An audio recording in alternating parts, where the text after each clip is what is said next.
Good day, everyone. My name is Enola Olatunji, and I'm a tax correspondent with Business Day.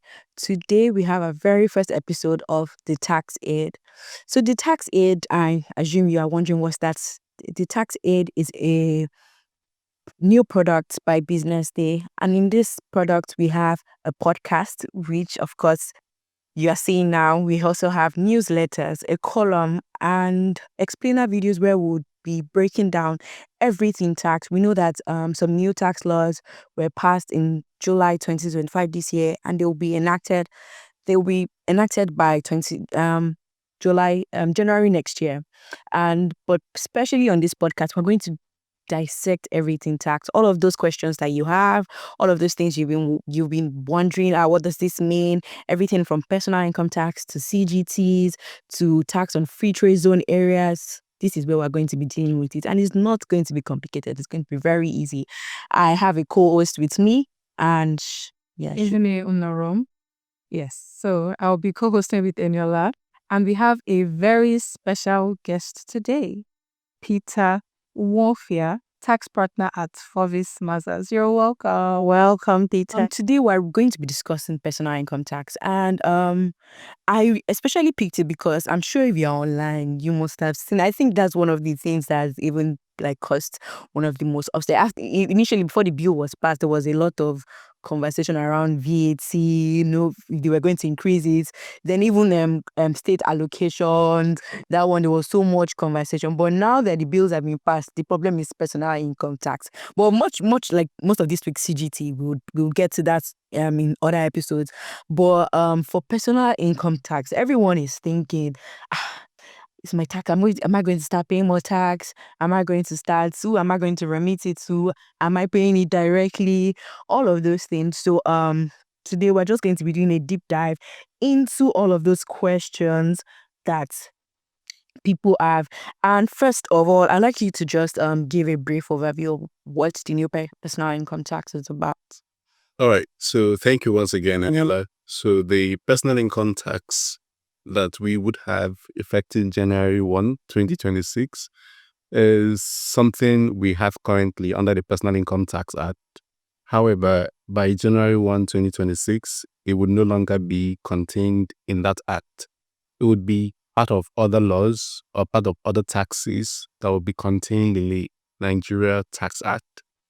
Yeah, so personal income tax is just the tax that is administered on the income of individuals, partnerships, trustees, family estates.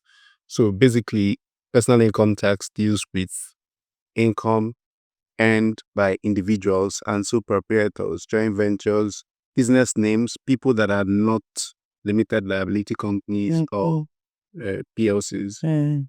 One of the questions that I've seen people really ask is, because around this conversation, say people are like, they'll have access to your bank account. They just plenty, many misinformation. So how would the personal income tax be deducted going forward? And would it be directly from employers? Because that's even the question I was wondering. Are they going to say, is my employer going to be paying me my nets monthly? And then the government will now remove what my tax is from my account? Or will my employer still be paying my payee directly to the government? How does it work?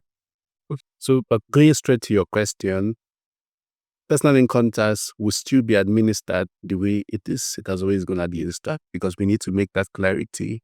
What has always been designated as income, more or less, would continue to be designated as an income. There are just a few additions like capital gains. Capital gains wasn't initially classified under personal income tax. It was under the Capital Gains Tax Act. But now capital gains has now been brought into, if you earn it as an individual, it becomes part of your total income. If you earn it as a company, it becomes part of your total income as a company. So for individuals, if you're an individual and you're an employee, that means you earn income, source of your income is from employment. Yes. Then that is going to be administered as it has always been. And how has it always been administered? Your employer has a responsibility for charging the personal income tax, collecting that from your income and then remitting it on your behalf to the tax authority, relevant tax authority, which is actually the tax authority where you live, not where you work. So in the case of Ogun, Lagos. Oh, So if you live in Lagos but you work in other states, you pay your personal income tax to Lagos. Right. Oh, that's good. We'll talk about other things as we move on. Oh yes, and then I think it will take us to the next question because I saw somebody say somebody was like, oh, if I work in, like, okay, she's a business owner, so if she lives in Lagos and she works in, say, Ogun State, her business is in Ogun State, does she pay, like, who does she pay her personal income tax to? And also there was something that also struck me in that question was that it's, and I think you kind of touched on it, but I'd like to understand better. So say, for like the person I just said, she lives in Lagos. She's a business person. Her business is in Ogun State. But who does she pay her personal income tax to? One. Two, if it's a small business, she's not paying, is she paying company income tax? And if she's not paying company income tax, that means whatever she's trying to pay as tax will be gains she made from the business. That's my question. Like, did you understand what? Yeah, I get your question. So you've asked two questions. Yes, two questions. But then I need to get clarity on the first one. Is she working in Lagos or is she working? She lives in Lagos, but her business is in Ogun State. And the business is her business. It's her own so business. She's not an employee. She's not an employee. Okay. So if she lives in Lagos and her business is in Ogun State, we need to, out of the problems small businesses have is they do not structure their businesses appropriately. You need to, like I've said, your business is different from you. So we need to ask you, do you get paid by your business? Do you earn income from your business? If you do not earn income from if you earn income from your business, then your personal income tax will go to Lagos where you live. Okay. But if you do not earn income from your business, that means you have not structured to say, this is the books of, this is a book of my business. This is the income I earn. This is my salary. This is my director's allowances. Then what gets taxed is the profit of that business. And that profit of that business would be paid to where that business is, the registered addresses. So when incorporating that business, and where did you register the business? In Ogun State. Therefore, that business, personal income tax. Remember, I called it persons again because I assume it's not a limited liability company. Okay. Goes to Ogun State. Oh, So that is the person, if the person stays in Lagos, business is in Ogun State, both the business and the person will be paying that personal income tax. So wherever they are. Yeah. Again, remember, in a case where the person earns salary from the business, that cost, the salary the person is paid by the business, is a deductible expense. Yeah, okay. So the business does not pay tax on the whole income. It pays tax on the chargeable profit. So we would have taken a lot of expenses validly being incurred, even the payments made to the owner for the proprietor or the employer, as the case may be. Okay. Yeah, what is left of it is subject to income tax. What if I win something? Because I saw somewhere that, both winning or anything, any award given to you will be taxed. Yeah, when you win, so you worked for something. chapter section 28, about part 7, you would see further specific mention of what is income. So if you receive allowances, I want to imagine allowances are gifts, right? Gifts from your brother, from your mother, from these are not income. So they are not what you earn from employment. They are not what you earn from vocation. They are not what you earn from business. They are not what you earn from investment. So they are not benefits you get because you're working. So these are not income. So they do not fall under what is subject to income tax. What if I win something? Because I saw somewhere that, both winning or anything, any award given to you will be taxed. Yeah, when you win, so you've worked for something. If I'm in an essay competition and let's say the prize money is ₦1 million or something, and I win that, would that be taxed? You know that You're not talking about essay competition. even the tax president, tax the Taiwo, he has grants for like writing. Now, so I want to know if by weighing that article, I'm going to pay tax off it. You would pay tax Hey! no, but you work That's for it. Isn't that interesting, though. income you earn from doing a specific service? You perform the service to be paid for it. It wasn't the service. It wasn't the service, but wow, I'm really enjoying this. It's really eye-opening. So what are some of the? I know, like I mentioned earlier, there are a lot of misconceptions outside. But what are some that you've heard and you're like, no, this is not it. This is not it. Some to clear the air. yeah, just to clear the About air. the new tax law. About yes, and especially like personal income tax. One of the misconceptions I've heard, in fact, I've heard a lot, and now I get tired of trying to correct it. For example, if the money in your account, everything will be taxed. Any money in your account. In fact, if you receive, but the one I've heard is if you've received salary and you transfer it to another account, the government will tax it. Wow. I mean, it's funny. And then when you receive money from maybe your friends or your family members outside the country, that you'd pay tax on this money is not correct. So these are not correct. So we need to watch it and be conscious of what is defined as income in the concept of taxation.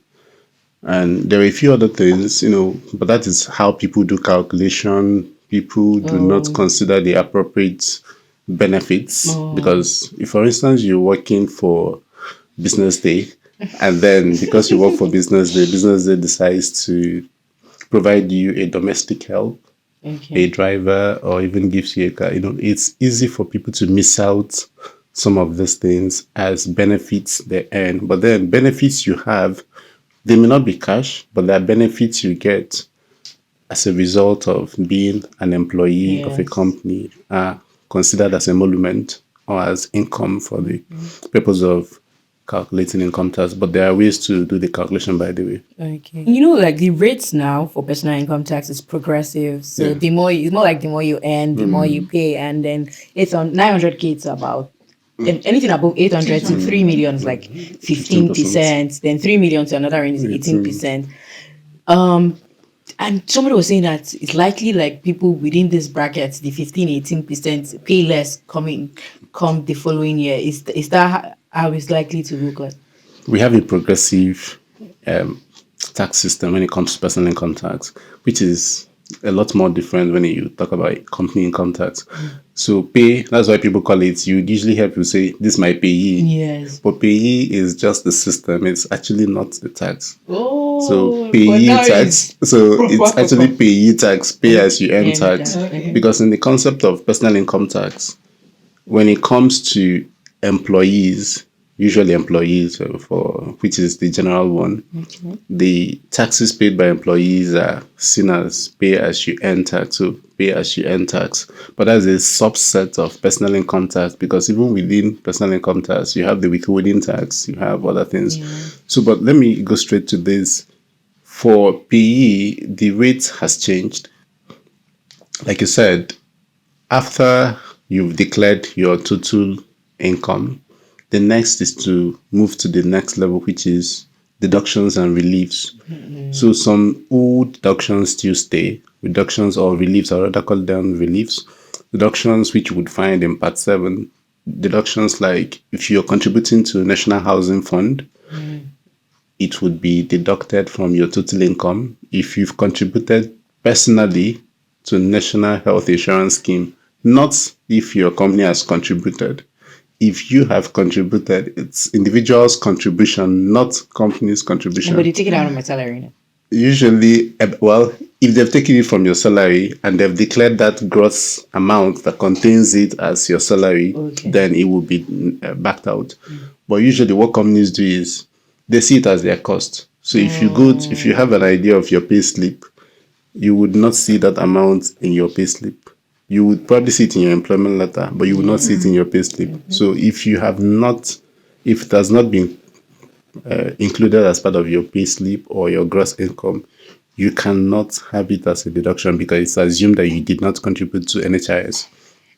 So other contributions like pension, all of that, so once you take out those things, in the current tax law, I'm not talking about the one that will be effective next year, we had the CRA, Consolidated Relief Allowance.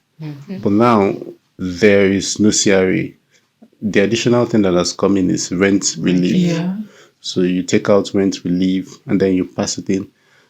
If you ask me whether people who are between 15 and 18 pay more, I think it depends on the income, and that may not be enough to, it may not be enough for me to sit here and say this is who pays more. But if you earn more, you will slightly pay more at a level.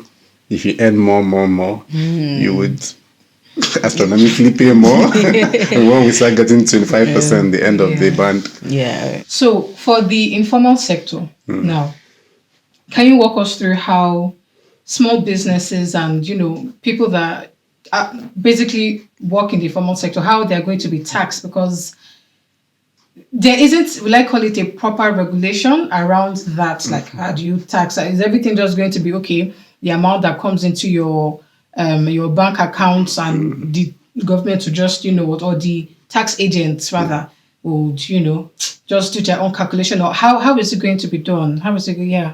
What we have for now is the regulation, which is the framework, and which is usually the first step. The first step is to have a law so that when people do not comply, you tell them you've not complied with something. Okay. There's a legal maxim that says you cannot be an offender of a law that does not exist. Okay. So you have to have a law. That's the first thing a law does. The second thing a law does is not to check non-compliance, which should actually be the first thing it does, is to show people direction. This is what you should do.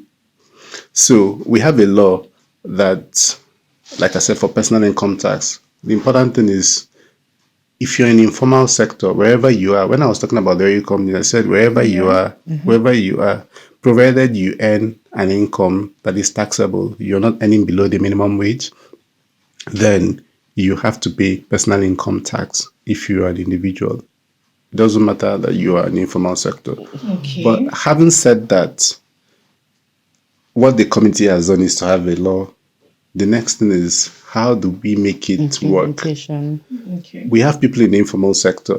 It is a big headache. A lot of people are in the informal sector. I think the informal sector is driving the Nigerian economy. But how do we identify what is their income? Neither here nor there. So you would notice that someone who is at Computer Village, someone who carries pure water along the street, the person probably ends up paying taxes that he should not have paid if there was a formalization of that is business. So you move around with pure water and then someone says, oh, you have to pay the LRS, or someone might, from LRS might say, oh, we are from this local government, you're earning income from this, pay this levy. What does that levy mean? That is because you earn income from selling pure water. But come on, if we bring out everything the person has earned from pure water for the month, it could be below the minimum wage. So why is that person paying something? Yeah, okay. So formalization of the informal sector is important, but that has not, I don't know how much of that we can achieve in 1 year, 2 years, 3 years. But one thing the committee has also done is to see if there can be exchange of information. Let's see if we can, from using your NIN, your BVN, can we create a tax identification number? There's one identity, way of identifying people. So if they can identify you, what I see them doing is, if we can identify you using your BVN or NIN, and then create a TIN for you, it is possible that there could be a check where we pick on this particular individual, see if there is funds coming into that account, and see if these funds are income. If they are income, have taxes been paid? If taxes have not been paid, it will be paid. Okay. Quickly. Oh, sorry. Yeah, so Nigerians are yet to recover from the whole and apparently this is going to be digital and everything, So what do you think? Do you think this is going to be a much safer and transparent method? Like, what do you think the government or even individuals, just to calm the hearts and minds? Just to adopt technology. Yeah. Because, we're not the most technology-driven country, so to speak. Like, can't you even tell somebody in the informal sector, okay, this is how we're going to do this and this and that? You have to use computer and all of that. So what the question basically is, on government parts, what do you think they can do to drive, this use more. And also you use some of their systems. So I've even heard people say that sometimes it gets very, very, Yeah. very busy and all of that. And also on like users' parts, like what do you think they need to like to know so that they can adopt this technology that will be used to tax them? Okay, I think one of the things that should be done is what you're doing, information, helping people understand, because you can never over-inform people when it comes to the taxes. We are even still learning, even as consultants, because it's a whole new, if I'm not learning anything, I'm trying to learn the new sections, because maybe the laws are the same, but the sections have been rearranged. So I need to remember the sections so that I can quickly make reference to them. But then from automation, I think we should find innovative ways of getting the accurate income earned by people in the informal sector, or even helping people in the informal sector make a self-declaration of their income easily. For now, what we have is, let's say you're a tax resident in Lagos and you want to file your returns, you go to LRS LRS e-portal, eTaxNet. I do not know how much easy it is for people in the informal sector. Do they have to go to their laptops? No, I think they can do that from their phone. Or how much of information has gone to them? Have we engaged the market unions enough? Okay, Have we talked to market people enough? Have we even tried to calm the nerves of those people and tell people who collect double taxes from them? The Aberos, everybody on the road collecting money from them. Because if these people have collected from people in the informal sector and then you tell them to pay taxes, you are not protecting them enough, and that is not fair. So that is why the government needs to find innovative ways. I don't believe that in this century, in 2025, we can't find innovative ways of having people in the informal sector to pay tax. Yesterday, just to mention, I tried to get a screen guard for my phone, and I was surprised when I overpaid the lady. She wanted to refund. She said she checked her bank app. It couldn't open. She said, okay, I'll pay you from WhatsApp. I didn't understand that. Oh, yes, So she has one app, she can pay me from WhatsApp. Yes. Oh, really? Yes, And then yes. I was, I know, it was I know interesting. products like that. And then, you know the funny thing is when she typed just type it she and you typed get the 1K. Yes, yes. Because I wanted guys typed 1K. And then sent it back. Yes. So that's interesting. And these are type of things you should get to. And imagine if they could people in pay the like informal their sector. tax through like Yeah. WhatsApp. And Just 1K. I don't want to act like a Gen Z right now, but you know, so to round the show up, You wanted to say clock it? I was going to say, how do you know that? Anyways, I was going to say, you mentioned something at the beginning of the podcast about CGT and how it affects personal income tax. And even, yes, and also briefly, how withholding tax too. I think I heard that, it's a form of tax that they collect just before like you remit, then need to be removed from. How does both CGT, when it affects your personal income tax and also withholding tax, like how they affect your personal income tax? Okay, so CGT is now going to, it's not going to be tax personal income Just tax. I'm very sorry, capital gain tax. Oh, yeah. CGT is capital Thank gain you. tax, and the other one is withholding tax. Withholding So tax. capital gains tax currently is capital gains tax, and the act is Capital Gains Tax Act at the rate of 10% of chargeable gains. So chargeable gains is, remember, it's capital gains. So when you dispose or when you sell assets, just for simplicity, when you sell assets, fixed assets, when you sell shares too, and then you earn an income, let's say you call it income. But then if there are costs you've incurred before selling that asset, you take out that cost from the income, you now have a gain. We call it capital gain because it's a capital item you've sold. So it is that gain that you pay 10% on currently. But going forward, we're scrapping the capital gains system and moving it, Capital Gains Tax Act, and moving it into the Nigerian Tax Act. It forms part of the income tax. So if you're earning that as an employee, if as an individual you have disposed or you've sold an asset, the income would be embedded as part of all your income. And then it's passed through the tax band. Not the income, I mean the gain. 'Cause I need to be very careful. The gain is embedded into and then passed through the tax band. And then what can it do? It can really move you from a band 15% to 18 to 20. Yeah, it can actually move you. Yeah, but if you sell shares, maybe I need to mention too that if you sell shares, there's a special consideration for shares. If you bought shares if you've disposed shares you have in a Nigerian company, and then the gain and the value of the shares you've sold is not more than 150 million in a year, and when you check the gain is not more than 10 million. So two conditions: not more than 150 million value of shares, the gain not more than 10 million. Okay. Then you are exempt. Okay. That particular share in a year is exempt. But if you've sold less than 150 million, but then the gain on it is more than 10 million, that is not exempt. But if you've sold more than 150 and the gain is 1 million, you're still not exempt because because you have to meet the two conditions. The sales value should not be more than 150 million, and then the gain should not be more than 10 million. But it's okay. We're really getting progressive. Okay. Yeah, and then the other point of withholding tax. Withholding tax, like you rightly said, is an advance payment of income tax. So for you to pay withholding tax, the first thing is to confirm that you are eligible to pay income tax, because if you're not eligible to pay income tax, you can't pay withholding tax. Right? So that withholding tax has been taken from your income, from the customer who is paying you for a service, or your employer, or whoever who is paying you that personal income. That withholding tax would be used to offset your final tax at the end of the day. Oh, that's wonderful. So I just want your closing remarks generally and what you want people out there to know.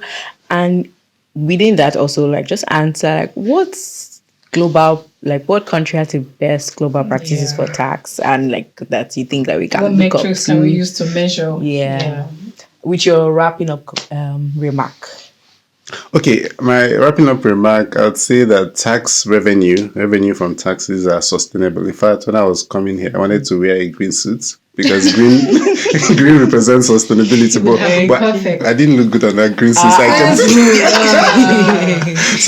So taxes are here. Taxes are important to grow the economy. Taxes are important to have the developments we all want. I want to encourage Nigerians to try to pay taxes. I think the taxes we have, the additional payments that would be made are not too much, to be honest. Let's leave the boards and all that, are not too much. If you earn more, pay more, so that we can bring up the people at the lower level of the ladder. Then when it comes to another thing I would also say is that fortunately, we have a new set of tax laws. We need to approach it with a different mindset. I think the focus has always been on, see how I started with telling people to pay tax. But I think where we've not shifted our focus to is to the administrators. They need to approach it with a new mindset. If you have new laws and they're administered with the same people with the old mindset, you will be sabotaged. If you're saying today that withholding taxes, that once I ask for a refund, or VAT, once I ask for a refund, I get a refund in 30 or 60 days, and the older people, the tax administrator are used to getting that refund audited, and it stays audited for forever, then you need to change that mindset. You also need to ensure that they are trained enough to approach taxes how you want the taxes to be approached. The people we should emulate, if I should say that, at the oldest, maybe the older countries, usually the people with the very complete set of tax laws are the EU, European Union. So most of the laws come from EU, even international taxes come from EU. So let's go to EU, let's check Amsterdam, let's check countries like that. In Africa, Kenya is doing a good work, Rwanda is doing well, South Africa is also doing well. So I think if we can be fairly transparent in our dealings and automate what we can automate, then we would have gotten closer to the Eldorado tax system that we want in Nigeria. And that brings us to the end of this particular episode of the Tact 8 podcast. And I really enjoyed it. I'm sure you all did. So see you next time at the next episode. And we'll bring to you another topic, dissecting it as simply as we've just done today. See you next time. Bye. Bye.